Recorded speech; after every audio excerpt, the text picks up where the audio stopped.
Ferdinand de Saussure nasceu em 1857 em Genebra. Do grego e latim na universidade local, partiu para a linguística em Paris e alemão e línguas indo-europeias em Berlim e Leipzig.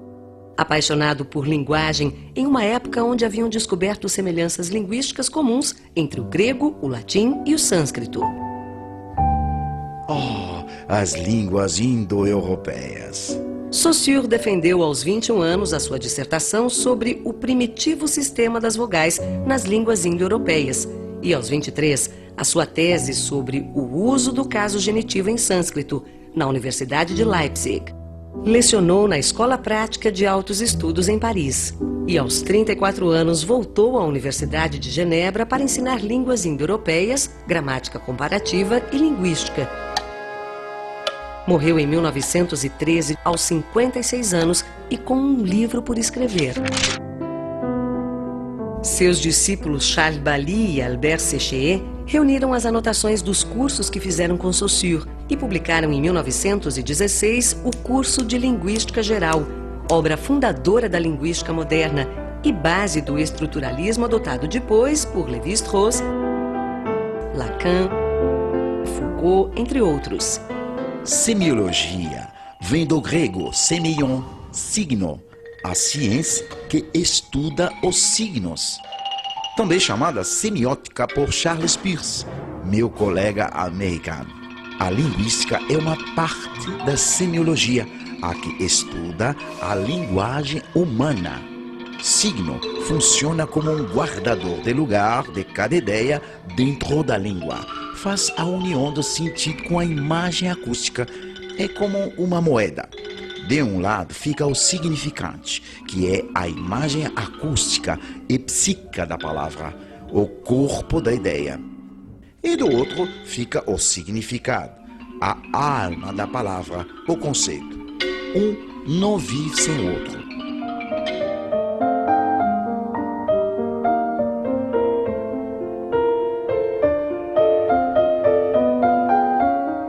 Pegue o signo casa, por exemplo. Quando você ouve ou lê o significante casa, se mais a mais s mais a, o corpo da palavra, na mesma hora vem à sua cabeça a ideia de abrigo, a alma da palavra.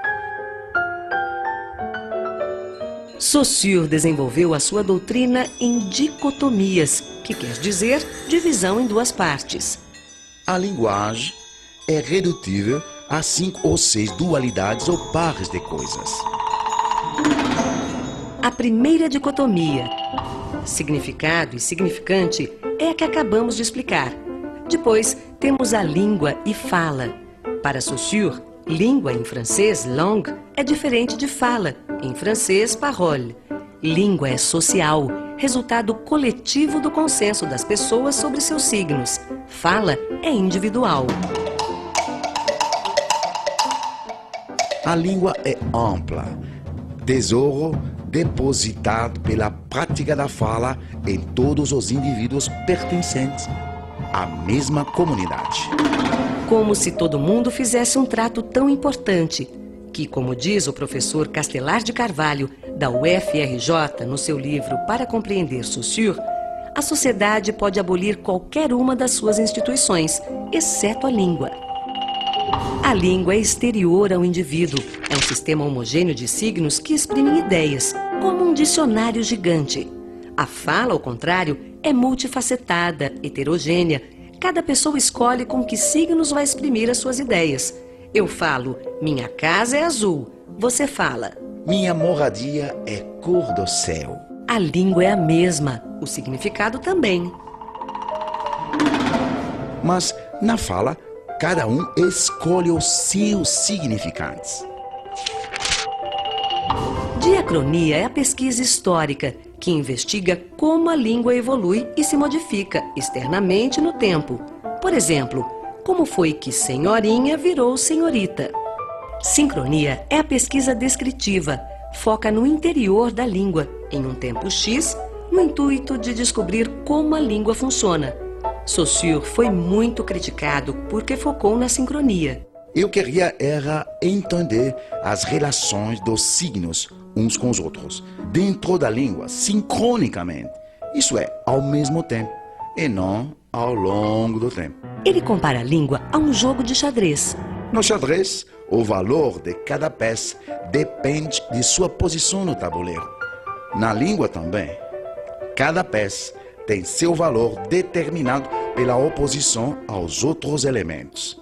O tempo não muda a regra básica do jogo. Isso nos leva à linearidade e à arbitrariedade. A língua tem linearidade, ou seja, os elementos são colocados em linha, um atrás do outro, em uma ordem pré-estabelecida, que faz com que você fale a pata nada e não a nada pata. Embora o pensamento não seja sucessivo, linear, quando ele se concretiza em significantes, automaticamente faz uma fila de palavras, a frase. Seus elementos se apresentam um após o outro em cadeia. O pensamento funciona assim como uma força estruturante da língua.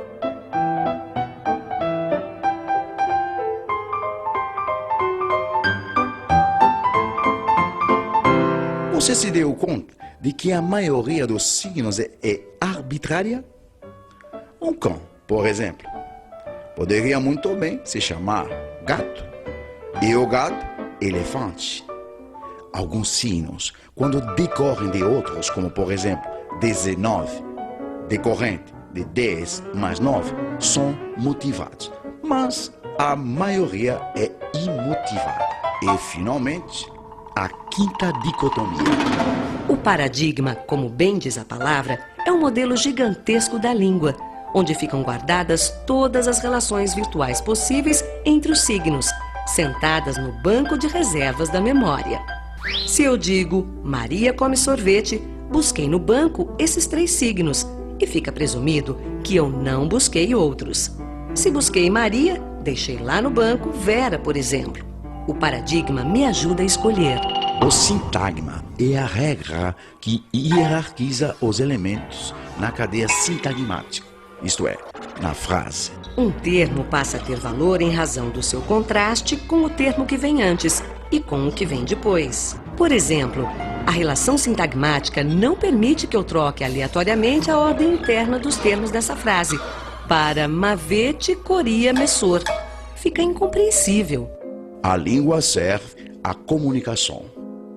Maria ocupa um espaço em oposição a sorvete e a come. Oposição no sentido de posição oposta, de coexistência, bem entendido. Isso tudo tem a ver com a minha descoberta favorita, o princípio do valor. Um sistema linguístico é uma série de diferenças de sons, combinada com uma série de diferenças de ideias, regidas por um sistema de valores. O valor do signo é ocupar um espaço único na relação da língua, igual só a si mesmo, em função e posição. Imagine que você é estrangeiro e não conhece a língua. Você vai ouvi-la como uma linha sonora contínua, sem sentido. Você não sabe identificar as porções que façam sentido. Só o princípio do valor, que governa a língua, dá a você o conhecimento para recortar as porções de sonoridade na medida que signifiquem ideias. Voilà! Espero que você tenha gostado de nossa relação sincrônica e diacrônica.